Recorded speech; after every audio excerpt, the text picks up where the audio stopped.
Before you signed on Virat Kohli, you signed Sachin Tendulkar. On a different brand, you signed Lionel Messi. Does it take a certain level of audacity to be who you are? When I started off, I was 23, and at that stage, I was like, the world is mine to conquer, right? I just had someone tell me the other day that being an entrepreneur is like flying a plane that is always trying to crash. When I was an intern and working, I loved payroll day. And today, I think it stresses us out, but it's also motivating. In the last 10 years, we've never missed, we've never delayed a salary, we've never missed salary payments. You played badminton. I played professionally till under 16, so Saina and me used to be doubles partners. I was Andhra Pradesh was United. I was AP number one. I mean, there are more than one article on the internet talking about the fact that you like to work 18 hours a day. I like working long hours, or it was my choice. So as long as employees feel that they're empowered, Do you ever have imposter syndrome? which is sorry. I love that you don't know what that is.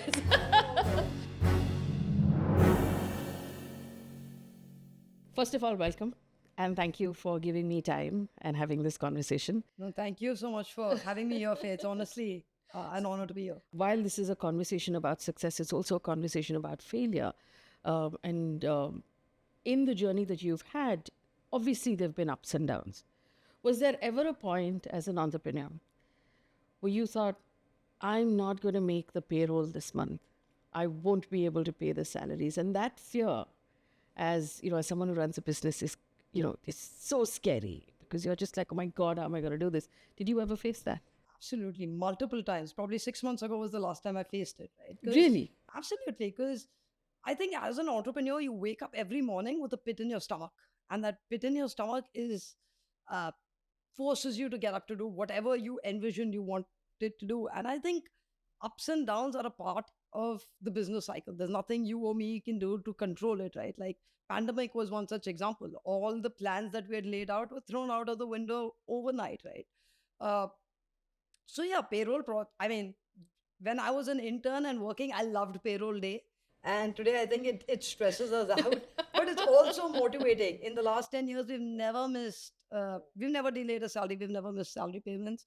And we take pride in that, at least. So to give security to all the people who are working with us. But yeah, we wake up with a pit in your stomach every morning saying, I have bills to pay.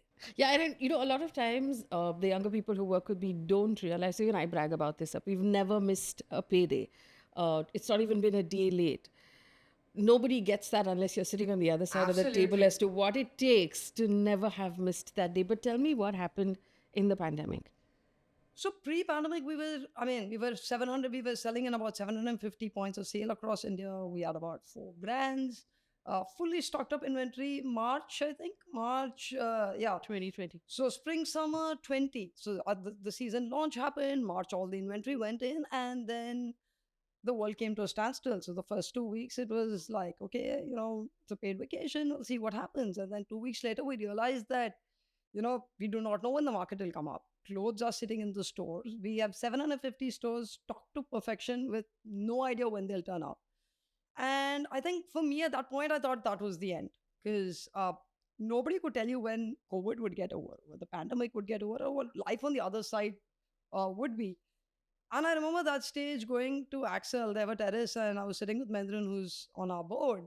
And I said, I'm done. I said, I don't know. I mean, it's been a great ride, but I do not know now what to do. So he said, first you calm down.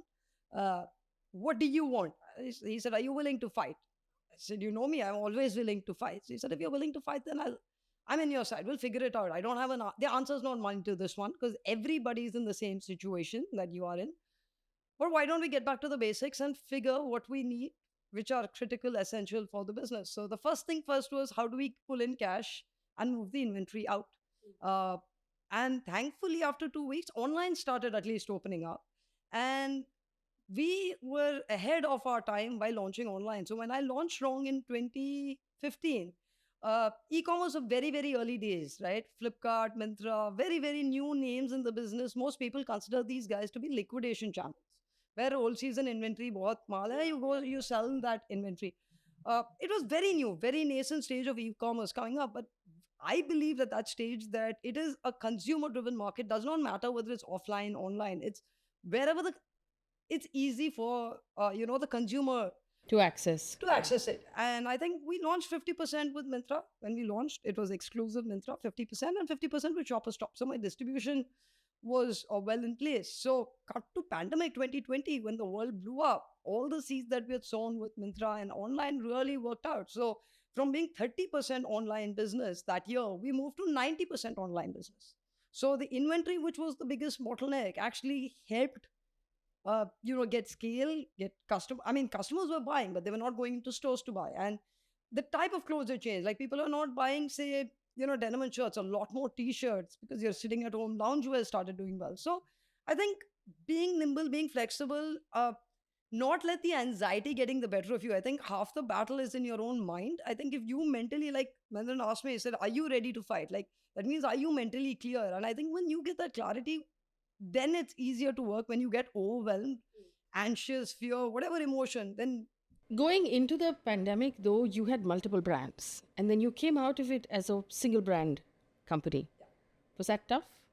it was because it was saying bye to, they were all like kids of mine that you've invested so much of time in. And it was like sending somebody off to boarding school, right? Like it was very hard. But I think the only decision that makes life easy for me when I look at it is what's right for the business. And at that stage, we realized that wrong was the crown jewel that we had. And if we focused all energies back into that without diverting attention, you can actually build something really beautiful. And then there were multiple examples, whether it's Levi's, it's Ralph Lauren, a lot of global successful brands where you, instead of spreading yourself thin and doing a house of brands concept, you go deep within one and you build a beautiful world around it. So for us with Wrong, we wanted to build a world which is uh, to be a lifestyle brand for young India. So your relationship, or the relationship that Wrong has with Virat Kohli, is that just a brand ambassador? Is it more than that? Because when you started in 2015, you said he was not the Virat Kohli that we know today. He was playing on the team, and he's made a massive journey since then. How is that relationship structured internally, or behind the scenes? So I think with Virat again, I think the basic philosophy is very simple for us. Like stay true to it. So when Virat happened, 2015, what appealed was his honesty. He was so clear. I did my undergrad in the US. I just moved back to India, and India was changing. Right, you're no longer. I mean, there was a huge shift in young India, and Virat was representative of young India. Was wearing a sporting a tattoo, was it rebellious? Was it wearing earrings, was it rebellious? Beard, I mean, nobody dared even like go to a job interview or a marriage wearing or sporting a beard. But Virat Kohli is that cultural phenomenon today that 10 years later, whether it's a earring, it's tattoo, it's beard, everything is normalized. So I think with Virat, what appealed when we started, we got the brand name wrong first, and we realized that what's wrong will always be relevant for young people anywhere in the world, because young people always like to push the envelope or question the norms, right? And that's just young people across the world. And when we looked around India, we couldn't think of a better role model than Virat Kohli back in 2015. There was this guy standing up tall to everybody, just being himself. And that's what appealed to us. And while he gained success and grew, he's grown as an individual. He's harnessed all that, whatever. I mean, is aggression good or bad? Mm. Right? Like who is to define whether, I mean, today aggression for him has motivated him to reach to where he is. So nothing is good or bad. It's the perspective at which you look at it. And that was what Wrong was. And with Virat, it was beautiful because when we started off, he was starting off. And as he peaked, the brand peaked.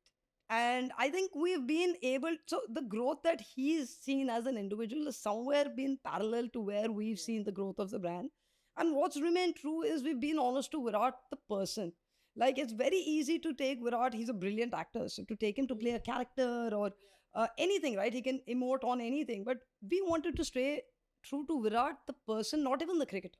So you'll never see any single ad of Wrong in the last 10 years with Virat, ever with a bat or a ball or talking about cricket or any of that. Because what people really relate to Virat Kohli is the person, the aggression, the passion, the fire, the drive, the humility, the respect, everything. What I love about this journey, personally, I'm a huge Virat Kohli fan, and I feel like on a regular basis, the internet will start questioning, his form and whether he's done, and he'll pick up the bat, and his bat will do the talking. He's just so sure of himself. And he's had this journey where at one point he was that young, aggressive guy who was, abusing on the field, and everybody was talking about, is this a good role model for young people? And then he got married and he became a slightly different guy. And then he became a dad and he became an even more different guy. And he's just been really honest about who he is. And I think that's amazing. If we go back a little bit, before you signed on Virat Kohli, you signed Sachin Tendulkar. On a different brand, you signed Lionel Messi. Um, does it take a certain level of audacity to be who you are? Yeah, I think when I was 23, I wasn't thinking. I think for me, when I started off, I was 23, and at that stage, I was like, the world is mine to conquer, right? Like there was no fear, there was no inhibition, there was no doubt of anything. There was so much self belief, and there was so much hunger. I think for me, what I really, really wanted was to prove myself to myself, and not to the world, not to anybody else, but to my own self. And yeah, I think it takes a little bit of audacity or foolishness, I think, at that stage. But you have to be foolish to even try to attempt. I don't even know what I was thinking when I said Sachin, because it's actually a very funny story. I went and pitched to Axel. And so Axel said, okay, great. It was a celebrity led model. He said, okay, so Mendran was the founding partner of Axel India. So I met with him and he said, okay, why don't you go sign any celebrity, any, right? Because look, you came back from the US after studying in the US, saying it's a huge business there. Why is it not a business here, right? Memorabilia and merch. So yeah, so actually I was working in an investment bank in London, and I was in banking and I worked 140 hours a week. I loved it. I loved opening office, I loved closing office, because I was learning, imbibing every minute there was something new for me to absorb, and I enjoyed it. And I enjoyed working so hard. So I said, I mean, if I have to work 140 hours, why don't I try working for myself? And if it doesn't happen, I anyways have my master's degree as a backup, I'll go get a job. So let me go give it a shot. So I landed back. I finished my master's in the US. I landed back in India. And through a common friend, he introduced me. I studied venture capitalists and hedge funds and all of that in my master's. Moved back to India and I actually got a real life experience of actually going and having to pitch. So when I pitched to Axel was the first person I went to pitch, and Mendran was sitting there. I was very intimidated as well. He was the Apple CEO, ex-Apple CEO, founder Axel, all of that. So I went and pitched my idea to him, and he said, "Great, all of this is good. Why don't you go sign a celebrity, whoever you want, your choice, and come back to me to even validate it?" Me being me said at that stage, I get Sachin Tendulkar. So he's like, this girl is either extremely confident or crazy. So I disappeared after that, but he did not know that I was trying to reach out to Sachin for a year before that. And if you know Sachin during his playing years, cricket is everything. There's no question. So that 1 year I was trying to look for a connect to somehow reach out.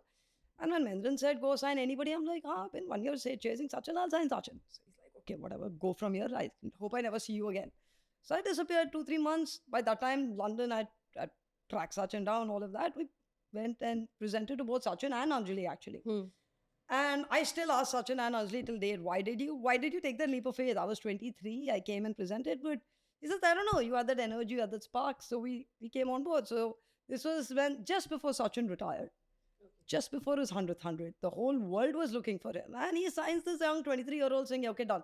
And the idea was to do merchandise memorabilia. We said, everybody is doing it everywhere in the world. Cricket is religion in this country. Sachin's God in this country. Why the hell are we not doing anything in terms of merchandise? Like, at that time, Angry Birds was selling some crazy merchandise, like Angry Birds, right? And the cricket team, God of cricket, you're not able to. So it was passion.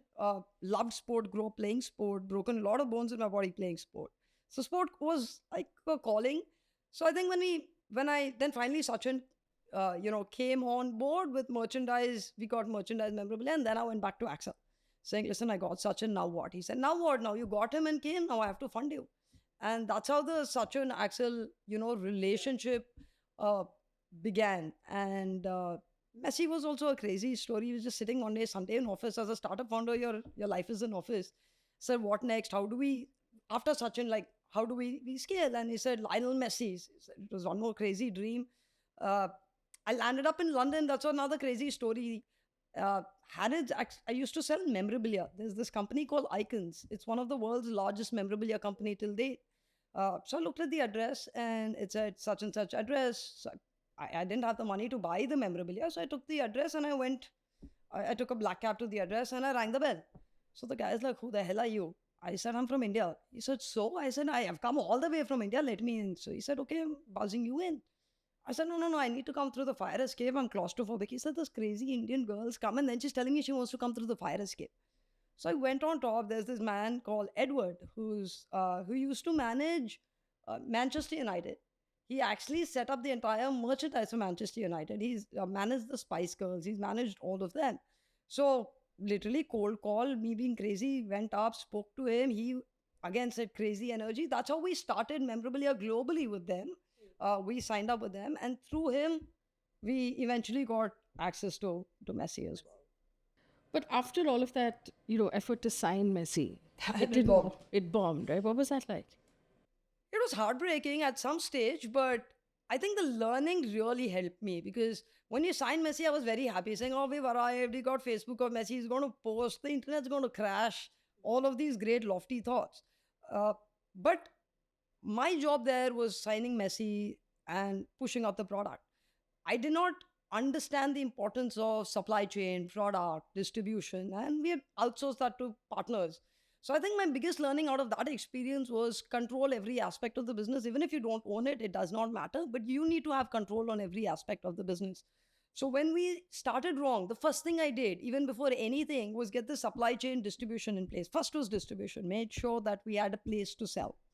And then we had good places to manufacture. Only then did I even move forward. So a lot of even the glamorous businesses like fashion, the devil's in the detail in the most non-glamorous stuff, right? Hmm. Supply chain, I tell everybody like what you see with the beautiful ads and all is probably 2% or 5% of my work. Like 95% we run a logistics supply chain company because Yeah. that's the amount of effort that goes into the number of SKUs, the sizes, uh, different channels, different needs. Like it's glamorous in one aspect, which is only the front end, but the devil's in the detail in all the back end. So if the supply chain distribution is not in place, then whatever you do from the front end is not going to work. But I do want to ask you this because this is what the show is about.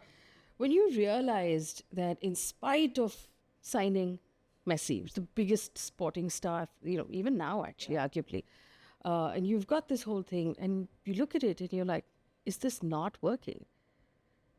Where did this go wrong? And from there, to actually accepting it's not working and waking up the next day and saying, I have to clean up this mess. Because when you're an entrepreneur, you have to just clean up Right. that mess yourself. How did you emotionally and mentally make your journey through that? See, Faye, I think it's very important to have good support structure. So thankfully, I'm very grateful that my brother is my co-founder.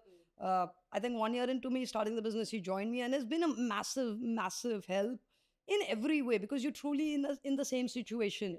Uh, and same thing with partners like say Axel, right? There are all sorts of money you get, but there's good intelligent money. So when people tell you not to take it's not the end. Failure is not the end. When they say failure is a stepping stone to success, you do not realize it till it comes from somebody who's so successful saying ki boss, I also went through one two three things. It's not the end of the world.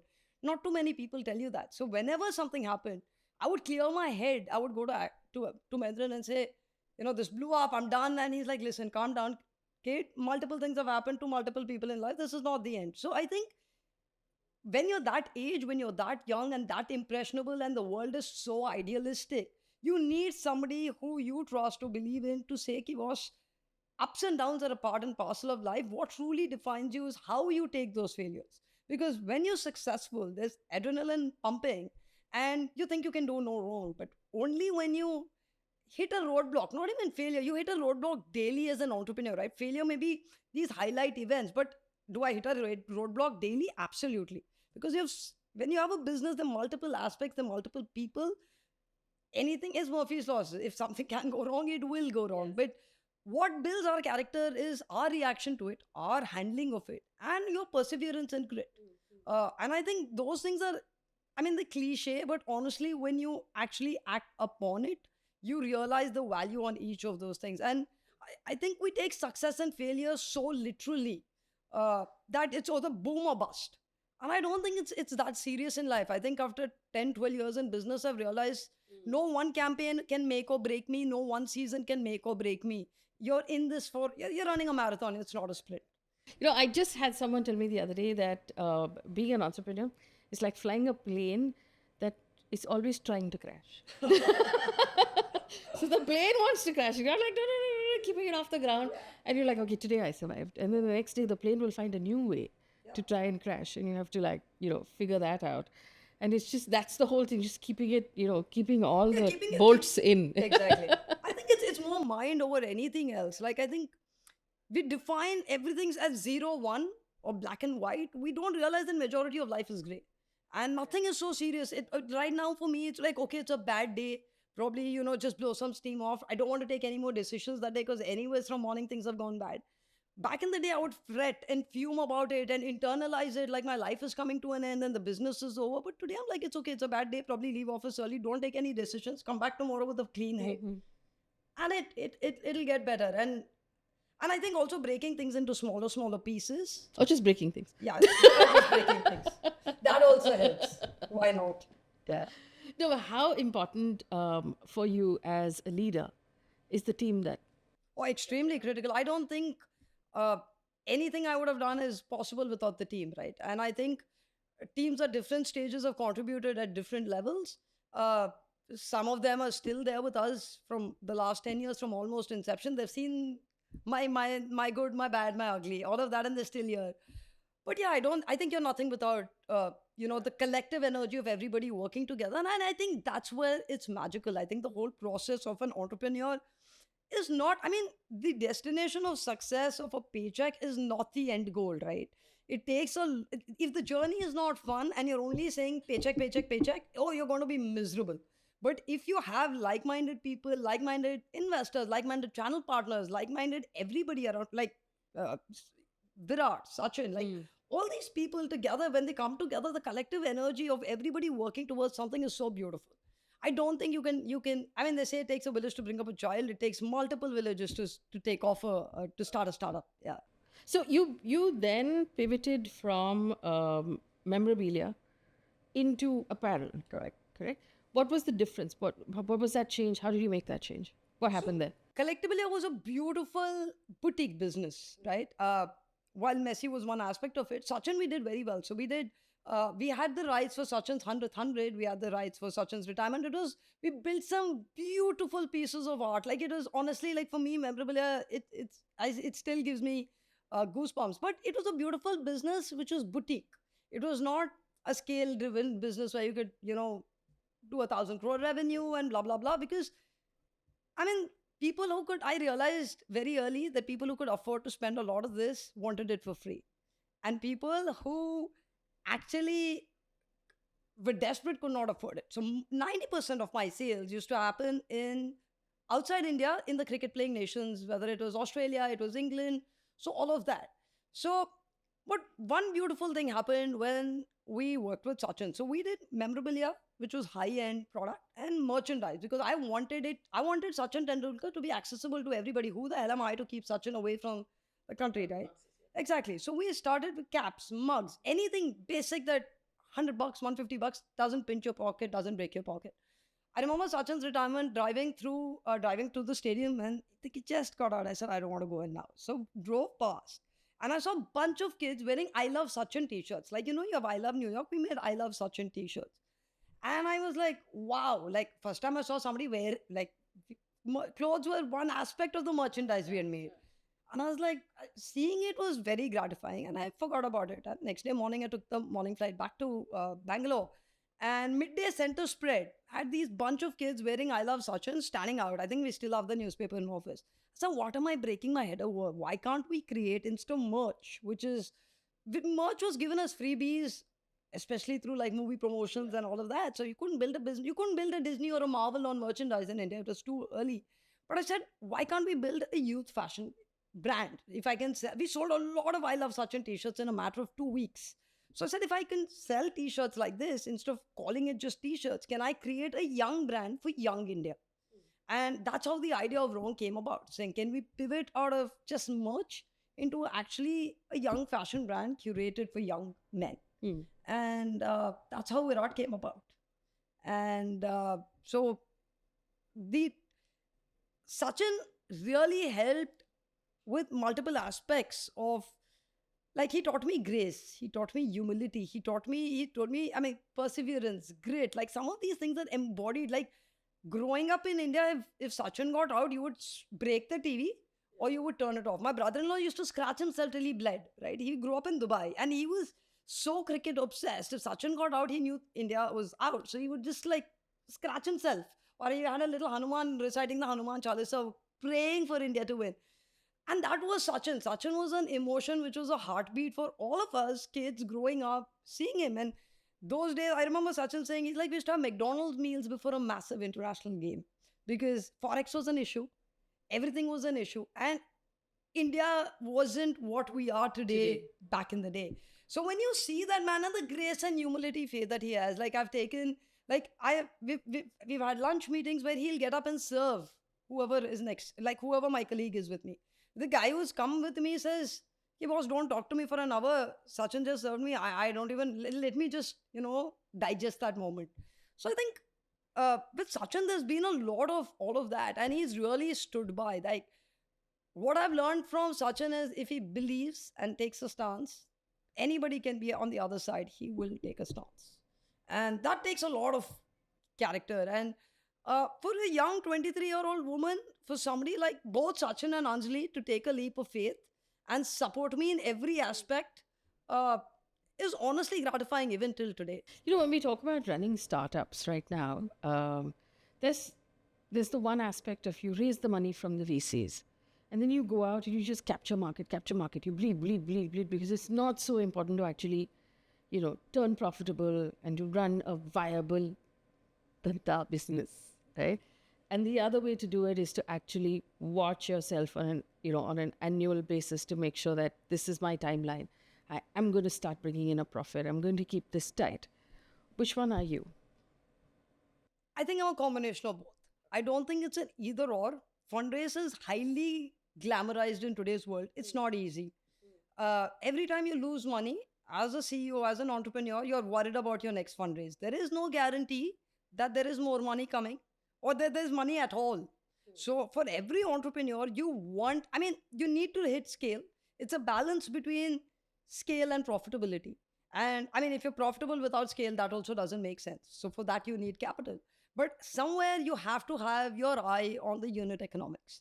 You need to know, okay, at this stage or at this scale, I'll be able to, pull the reins back in terms of profitability, if that's your metric. Because you said in terms of profitability, if that's your metric of success. So what's your metric? I think around profitability for us is extremely critical because I think the unit economic, for any business, profitability is critical. If your fundamental unit economics do not stack up, it doesn't make sense. So pandemic gave us a chance to rehaul whatever we thought in the past we messed up. So today, if you look at the business, the unit economics of the business are well stacked up.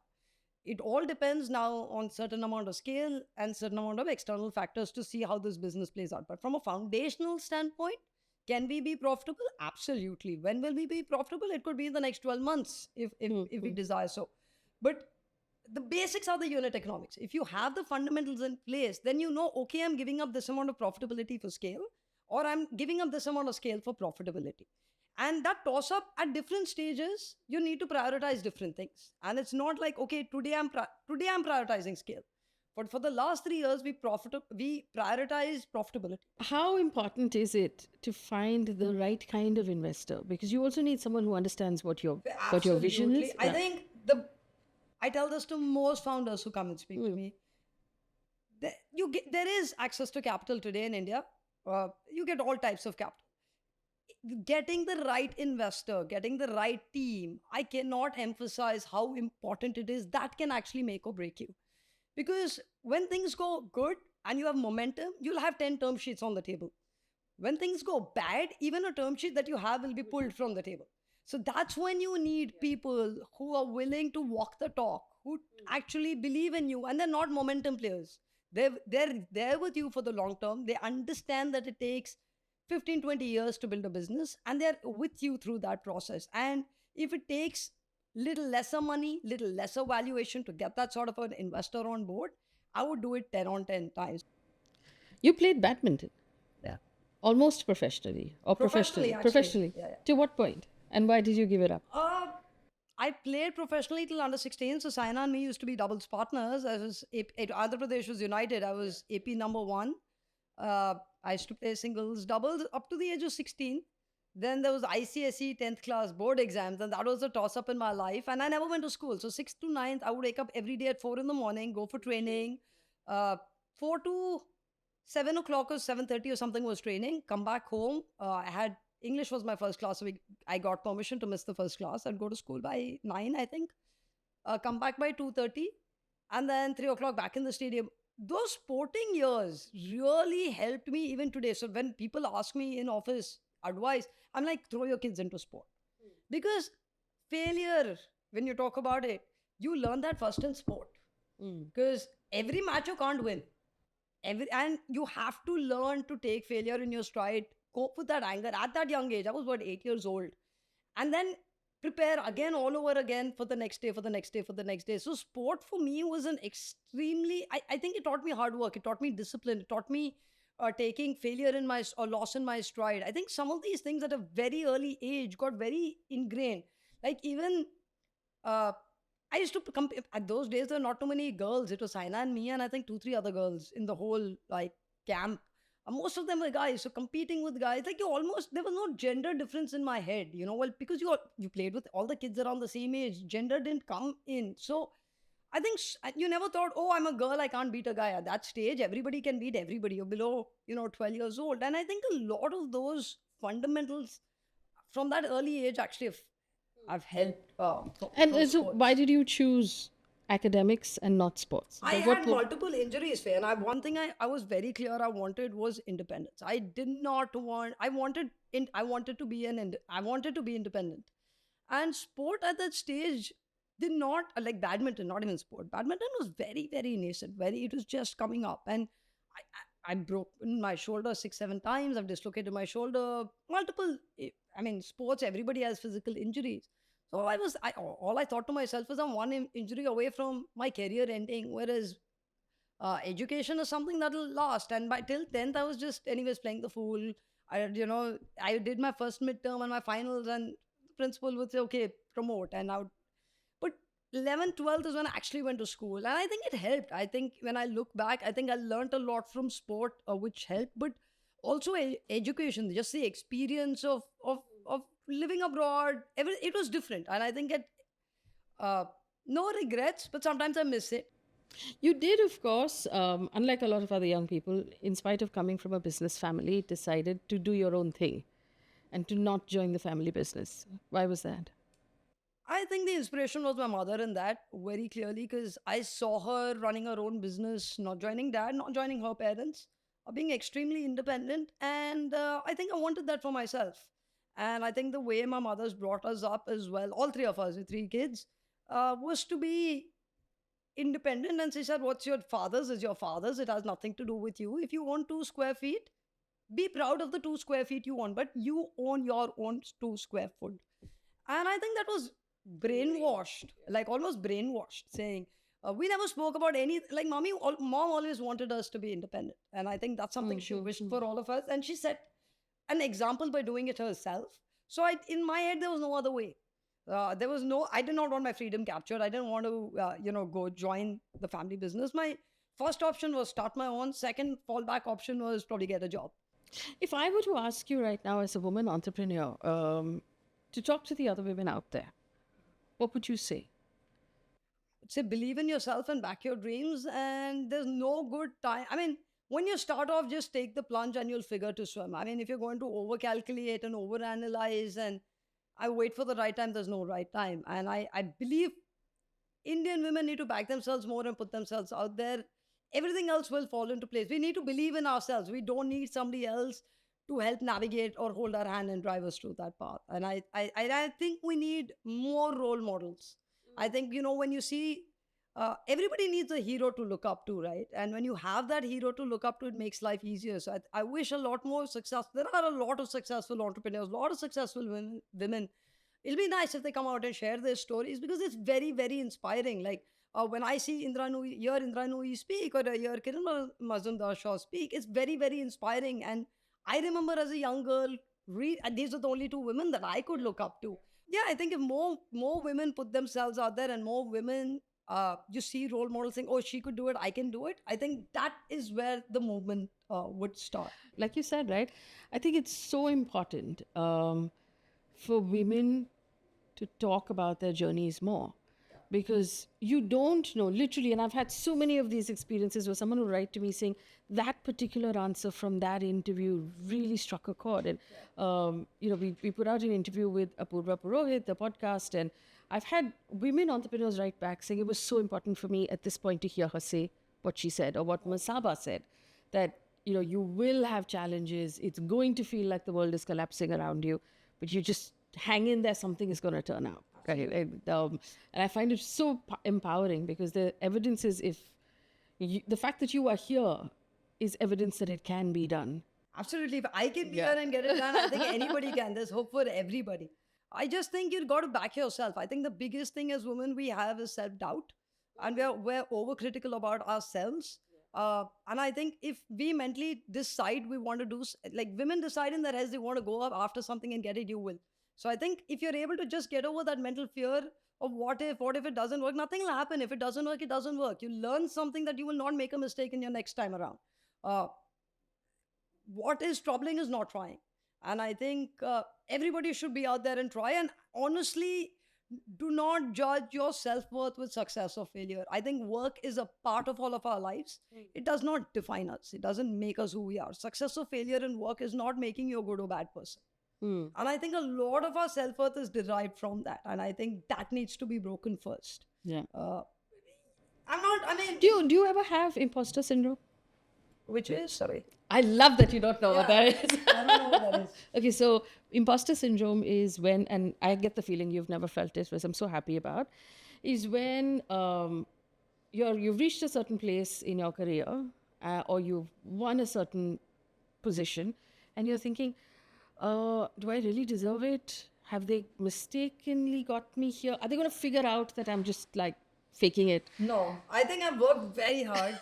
Whether it was badminton, whether it's this, so like no, like it takes a lot to, like, it's not even success, right? Just the risk of entrepreneurship, jumping in, taking the plunge, paying salaries. I think that itself is risk in itself. Success, failure is an outcome. I don't even, that to That's me is not amazing. even a sense of measure. I can safely say you're among the first women I have ever interviewed who said that they've not felt imposter syndrome.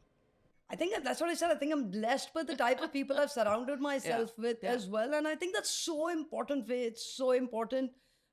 You need that support structure, whether it's your tribe of your, I have a bunch of my childhood friends who, that's my safe place, or family, like my parents, like whoever it is, we all need to find that safe place, or that hobby, or that outlet.